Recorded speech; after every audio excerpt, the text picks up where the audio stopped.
That was our killer whale family showing off their size, speed, power, and problem-solving abilities. These behaviors keep the whales active and engaged. SeaWorld's killer whales have inspired generations to care about our natural world. And we're excited to share their story with you tonight. Killer whales are the ocean's top predator. They use cooperation and communication, not just size and strength, to take their place at the top of the ocean's food web. At the bottom are small animals, like krill. At the top, the apex predator, the killer whale.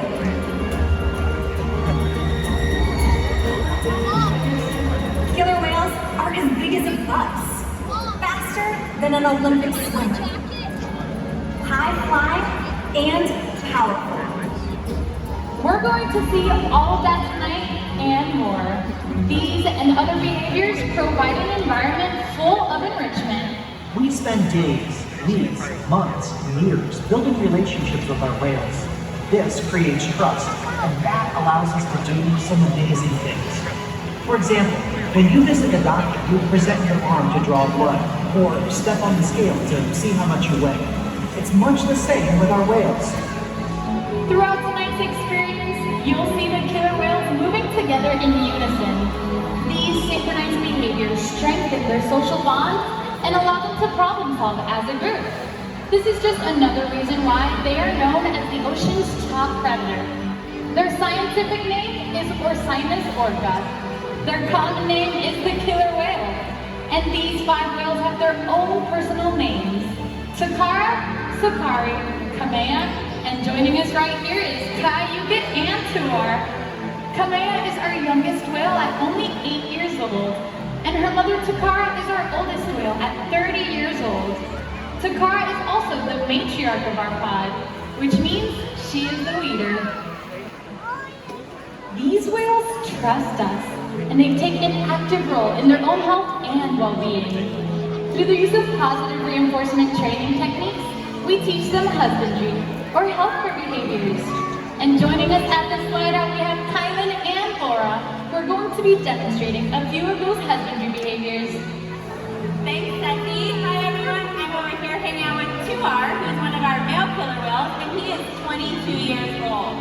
Tuar is going to help demonstrate one of the very first behaviors that we teach all of our whales, and this is called a fluke protect. As you can see, he's placing his tail flukes right here up on the side of the pool. Now in this position, we can get a great look at his entire body, but more importantly, it allows us access to the easy-to-see veins run close to the surface on the underside of his tail flukes. Our veterinarians draw blood from these veins at least once during whales' monthly physicals, and that helps us to ensure that they are remaining healthy. Now throughout tonight's experience, you'll see us giving the whales back rubs, belly rubs, tail rubs, all kinds of things. Killer whales have very sensitive skin, and this is just one of the many ways we can continue to build our relationship with them. That's right, Laura. I'm on the other side of the pool with our largest killer whale, Kayukit, and he's going to demonstrate another very important diagnostic, which is being able to get each of our animals' weight. Every single week, we simply ask our whales to slide up, just like Kayukit was demonstrating, on a whale-sized scale that's located in one of our back pools. Now, whenever he slid up in that position, you may notice that a large portion of his body, from his dorsal fin all the way down to his tail flukes, was still in the water. This area is called the peduncle. It's a very large and powerful muscle that can weigh several hundred pounds. So in order for us to get an accurate weight on Kayukit, we'll simply ask him to lift his tail up. And just like that is how I know that as of this past Tuesday, he is weighing in at 9,670 pounds. Now it's important for us to get an accurate weight on each of our whales because we want to make sure that our younger whales, like Sakai and Kamea, are growing at a proper weight. And our older whales like Kayukit are maintaining a healthy weight. All of these husbandry behaviors ensures that the whales are healthy and thriving. And the care isn't just physical. Mental stimulation and play are vital, and we surprise and engage with our whales at every opportunity. Play is how killer whales teach their young to hunt. And for the adults, play is important too. It seems that they just enjoy having fun. Making time for play is an important part of life for killer whales, and for us. Hi everyone, Tua and I have moved down here, and we're going to talk a little bit about how killer whales learn. So killer whales are observational learners, which means they learn important life skills by watching their mother and other members of their pod. And here at SeaWorld, they watch us trainers and play a little game of follow the leader to also help them learn. And tonight, Tua is going to play follow the leader with you guys. So this side of my audience, everyone take your left hand by the leader, give Tua a great big wave. Perfect! Look at that, he is waving right back at you. Now killer whales have excellent eyesight, both below the water and above the surface of the water. We'll often see them jumping their bodies completely out of the water to get a better view of their surroundings. So my audience members, you all are going to help me out again. Take that same left hand, you're going to point it to our and throw it across your right shoulder. Ready? Go! Perfect! Now 2R is going to dive down to the bottom of this 40-foot deep habitat, and he's going to use all of that momentum to propel himself up out of the water. Wow, that was a huge jump. We're over here on the other side of the pool. We have a family to help us out, so we're going to talk a little bit more about how killer whales communicate with each other. I'm going to have you guys stand up for me. Now go ahead and take your fingers and just rock them back and forth. Great job! All of those sounds come right out of their blowhole, so that is one way that they communicate with each other. Those sounds, even a sound like this. In all kinds of different ways. So they move their blowhole into different shapes to make different sounds. And they also communicate using different body parts by slamming them on the surface of the water. And we're going to demonstrate that now. Are you ready? All right, take your fingers and throw them across your shoulder. Great work. Now, sound waves actually travel 4.5 times faster in the water than in air. So when a whale leaps out of the water and lands on the surface, it can be heard for miles.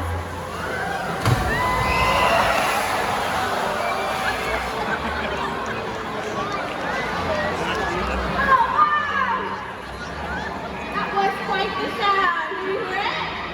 Yeah, just 52 degrees salt water, you'll be fine. Let's give it up for all of our volunteers tonight.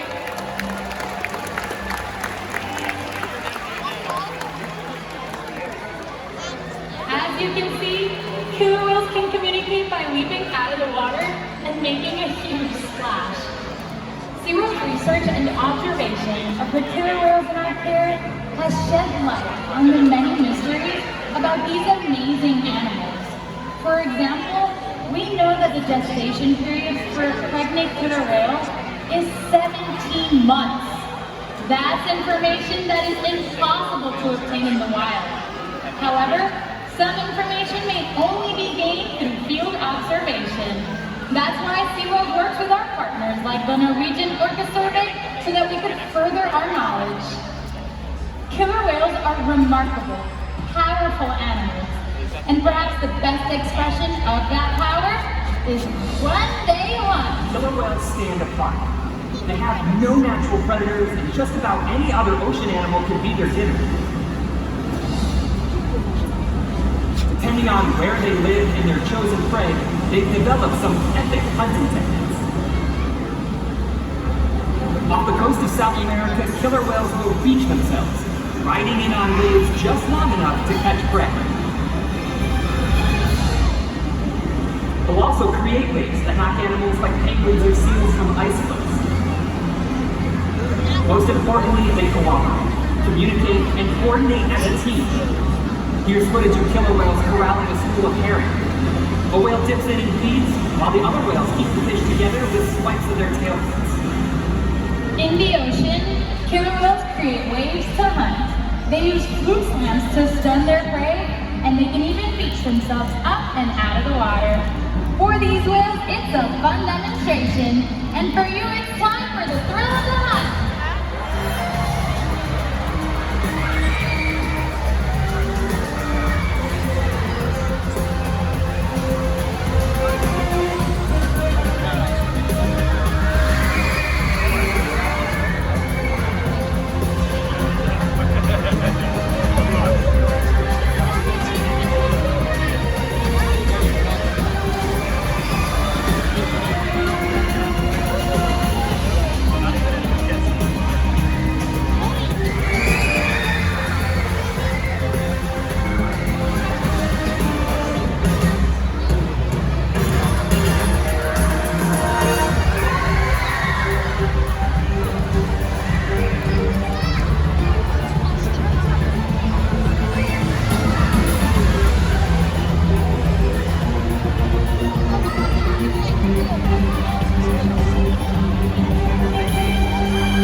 Depending on where they live in the world and the time of year, their prey may vary. Unfortunately, things like overfishing and pollution pose a serious threat to many populations of killer whales. Killer whales are impressive animals, and it's pretty obvious why they're the top predator in the ocean. That means killer whales are invincible, right?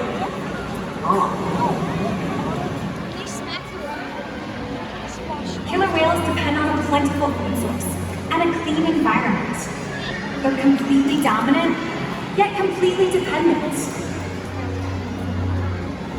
When it comes down to it, killer whales are not the most powerful animal in the ocean.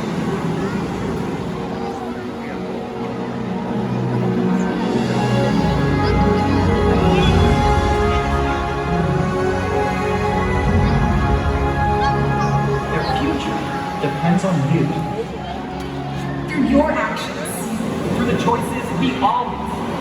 We hold the future of killer whales and the oceans in our hands. Killer whales continue to surprise and amaze us.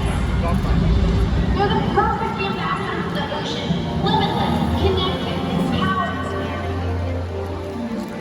but still vulnerable. The challenges that we face can seem insurmountable. Don't give up. Be inspired. We can make a difference. The ocean needs our help, and that seems overwhelming, but together we can make it happen. There's so much to learn. So much to protect. So much to explore. The killer whale story is still being written. And there are simple things we all can do to make a difference. All it takes is one choice. One positive act. One ripple that can grow and grow. And change the world. Together, we've got this.